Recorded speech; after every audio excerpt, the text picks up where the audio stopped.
Hello guys and welcome to this year's edition of the UDL Awards presentation ceremony, or at least some presentation. With me, Alex, the spreadsheet nerd, and I've had a couple glasses of wine, so I'm good, and I hope my English is as free flowing as ever. So we're going to start with the presentation.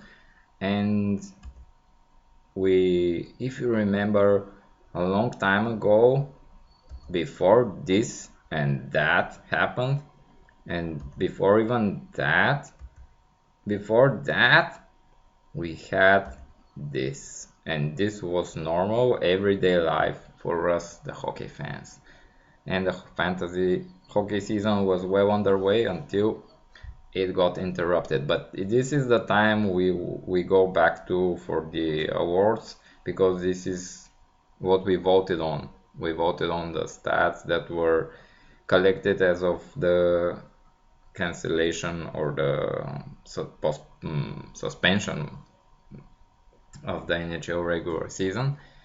So we're going to go like 8 months back. Yeah, something like this. Nearly 8 months back. And we're going to start with the Gordie Howe Award for the most valuable forward in the UDL for 2020. And it will not surprise you likely that it's Leon Draisaitl. And he won, of course, the NHL MVP award, so naturally he wins it here. He was one of the main motors behind the great season that the scouts have had last season. And this guy on the left, this guy, not this guy. I don't know who cares about this other bum. But here are the voting results, and you see that it wasn't really close. Draisaitl led by more than or just exactly double the points that McKinnon got. That other guy, the McDavid, I don't know. He must been having votes on his name only, as I think Pasternak actually, if he had continued with his start, he could have competed for the number one spot, but he cooled off after the first half of the season, so he only finishes fourth. And sadly, Ovechkin was robbed of another 50-goal season. He's just a beast. But it was definitely a season for Draisaitl where he showed that he's an absolute superstar in the NHL on his own. And he was scoring at a 127 points pace over a full 82-game season. So that's really impressive. And here we had the UDL's Twitter account blew up after the nominees were announced that were no Panarin, so hashtag no Panarin. And but thankfully then we remembered that we do not have a UDL Twitter account, so it was all actually fake news. So no Panarin, no problem. And we don't take any responsibility for this. So onwards to the Paul Coffey Awards for most valuable defenseman in our league.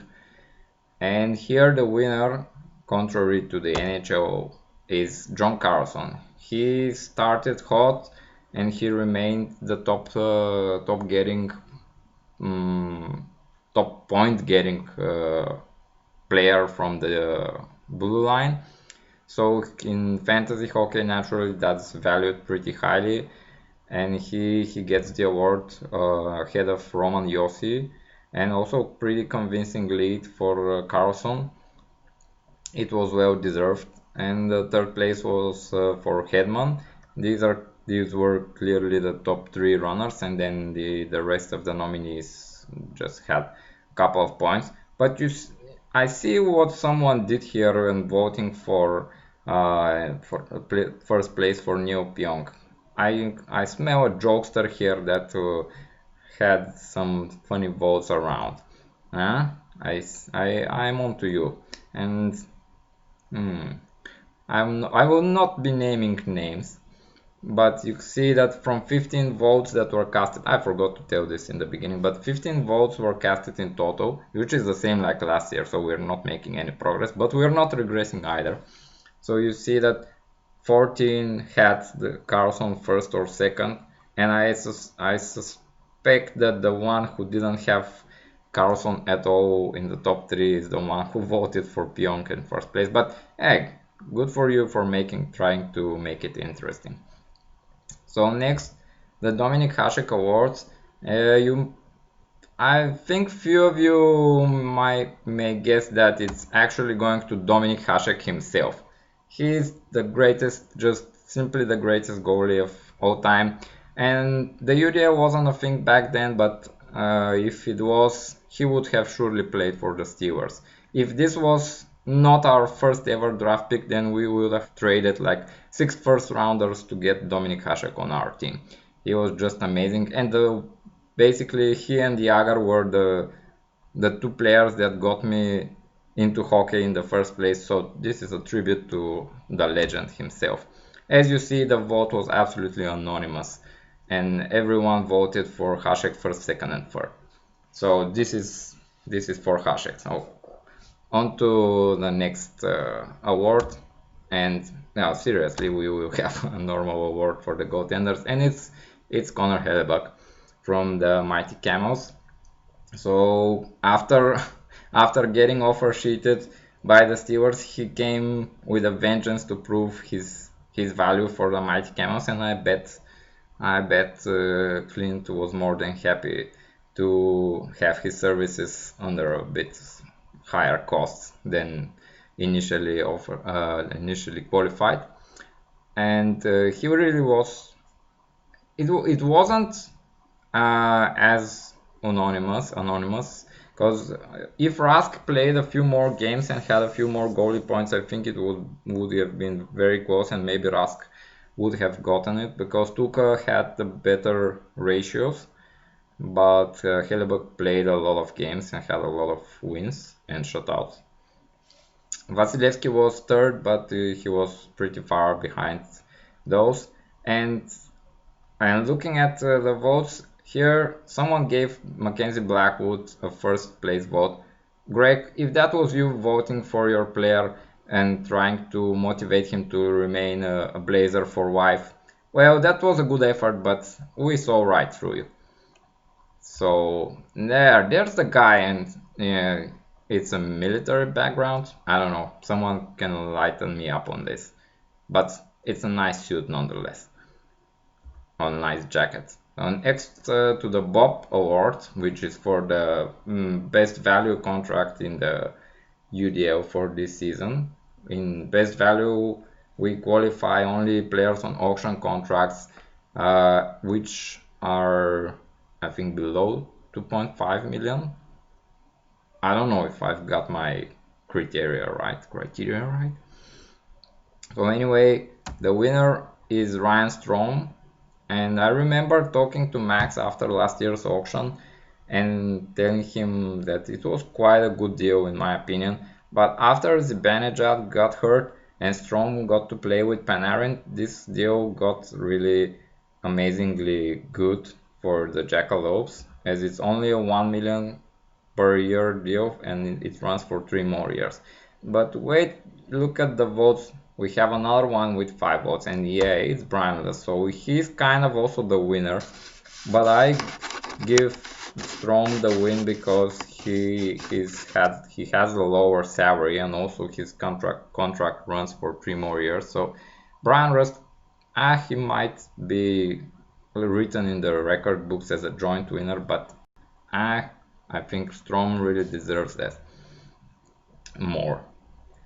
So onto the opposite side of this award, the Breeze Award for the worst value contract in the UDL for the season, and this one goes to Ilya Kovalchuk. Last season he was second behind Corey Perry, but this year Corey Perry's contract was bought out, so he fell out of the race, and Kovalchuk was his natural heir to the throne of the, or not, the unwanted throne of the worst value contract in the league. And you can see here that basically Dubnik and Gardner, they are done with their contracts, so Atlanta and Orlando respectively are off the hook. But the other four here are like the prime candidates for buyouts likely this coming season. And maybe Atkinson not so much because he's like more of a prime candidate for a rebound than a buyout. But we'll see. And we have here leaked footage from some of Ajay's correspondence to his player. And yeah, you can see what he's really hoping for in this off season. But I say that's not so unlikely. We might still see that happen. We'll see. So next we go to the Emery Memorial Award, which is given to the best FA pickup of the season. And naturally it's a goalie, and it's Alex Taylock, who was picked up by the Ice Dice. And he really, his ratios weren't off the charts, but the amounts of goalie points and shutouts he managed to provide to the Ice Dice were really helpful, especially considering that one part of his tandem in Martin Jones wasn't very spectacular, to say the least. So, but this award is not named after a goalie just for commemorative reasons. It's basically, it also could be named the most surprising goalie performance award or something like this. And here you see how the voting went. And what was interesting that 3 of the top 6 or the 6 nominees were picked up by the Ice Dice, so they had some Vegas touch right there when picking up free agents during this season, and managed to bolster their team quite a bit last season with FA pickups. And for the last award, and naturally I think the most interesting of all, because we're voting on ourselves. So who was voted the best GM for last season, and also not very surprisingly, but well deserved, it goes to Andrew. Congrats to Andrew and his scouts for being, he took home his first regular season championship and his first Adams title. And look at the rise of his team. Just this is from year to year. He started pretty mediocre in the first 3 years, then he bottomed out, but then he got better, and he got better each year. And really, I hope Andrew manages to see this video, as really I congratulate him, and I think he's done a very good job. Respects. And here are how the voting went. It was close, not for first place, but the other votes were pretty close. The Wanderers got second place, and by virtue of having a first place vote, so this was used as a tiebreaker. My team got third. As you see the votes, I'm very good at getting second place. Whoever pays attention to UDL history will already know that I'm very good at being second.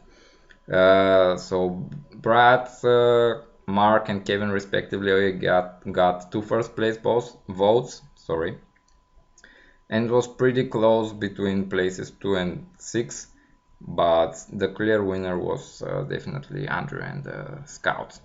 And the nominees here were, and the voting was not very creative because it really resembled the final regular season stats. But hey, cut us some slack. We're running a low budget operation here, so we cannot get overly creative.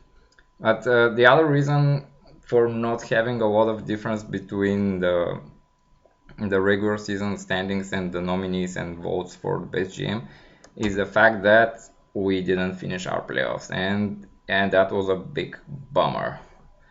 And it was unfortunate really for all of these 6 teams, as they were pretty loaded up and none of them could use or could fulfill their purpose as in winning a UDL championship.